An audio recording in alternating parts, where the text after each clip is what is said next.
روایات ابو بصیر۔ غیبت نمانی میں ابو بصیر نے امام باقر علیہ السلام سے روایت کی ہے کہ آپ نے فرمایا کہ جب تم مشرق میں آگ دیکھو جو عظیم حراتی سے بہت مشابہ ہو اور وہ 3 دن یا 7 دن تک روشن رہے تو اس وقت انشاءاللہ آل محمد صلی اللہ علیہ وآلہ وسلم کی حکومت کے منتظر رہو، یقیناً اللہ عزیز و حکیم ہے۔ پھر فرمایا کہ صدائے آسمانی فقط ماہ رمضان یعنی خدا کے مہینہ میں ظاہر ہوگی اور وہ لوگوں کے لیے جبریل کی صدا ہوگی۔ پھر فرمایا کہ آسمان پر ایک منادی قائم کے نام سے ندا دے گا اور اسے مشرق و مغرب کے سارے لوگ سن لیں گے، ہر سویا ہوا بیدار ہو جائے گا۔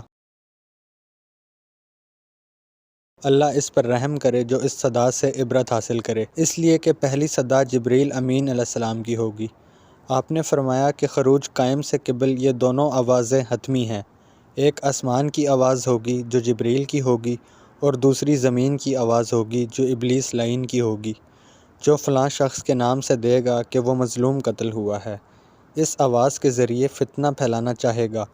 تو پہلی آواز کی پیروی کرنا اور خبردار دوسری آواز کے فتنہ میں نہ پھنسنا۔ آپ نے فرمایا کہ قائم علیہ السلام کا خروج اس وقت ہوگا جب لوگوں پر شدید خوف طاری ہوگا، زلزلے آئیں گے، لوگ فتنہ اور بلا میں گھرے ہوں گے،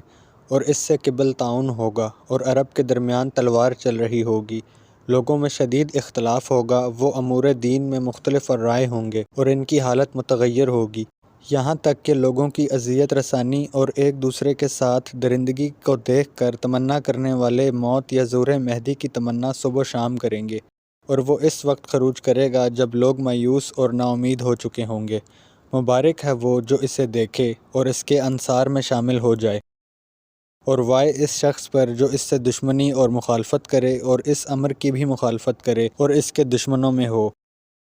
اور آپ نے فرمایا کہ قائم علیہ السلام امر جدید، کتاب جدید اور سنت جدیدہ کے ساتھ قیام کرے گا، اور اس کا فیصلہ عربوں پر سخت گراں ہوگا، اور اس کا کام دشمنوں کا قتل ہے، وہ ایک دشمن خدا کو بھی زمین پر باقی نہ چھوڑے گا، ملامت کرنے والوں کی ملامت اسے باز نہ رکھے گی۔ پھر فرمایا کہ جب بنی فلاں آپس میں مخالف ہو جائیں تو اس وقت فرج ہے، آسانی اور سہولت کا وقت بنی فلاں کے اختلاف میں ہے، تو جب ان میں اختلاف ہو جائے تو ماہ رمضان میں چیخ کی توقع رکھو جو خروج قائم علیہ السلام کی بشارت ہوگی، اس لیے کہ اللہ جو چاہتا ہے وہ کرتا ہے، اور ہرگز قائم کا خروج نہیں ہوگا اور جو چاہتے ہو نہ دیکھ سکو گے جب تک بنی فلاں کا آپس میں اختلاف نہ ہو جائے۔ جب ایسا ہو جائے تو لوگ ان کی حکومت کی طمع کریں گے اور باتوں میں اختلاف ہوگا اور سفیانی کا خروج ہوگا، اور پھر فرمایا کہ بنی فلاں کی حکومت حتمی ہے، تو جب حکومت کے بعد ان میں اختلاف ہو جائے تو ان کی سلطنت پراگندہ ہو جائے گی اور وہ بٹ جائیں گے،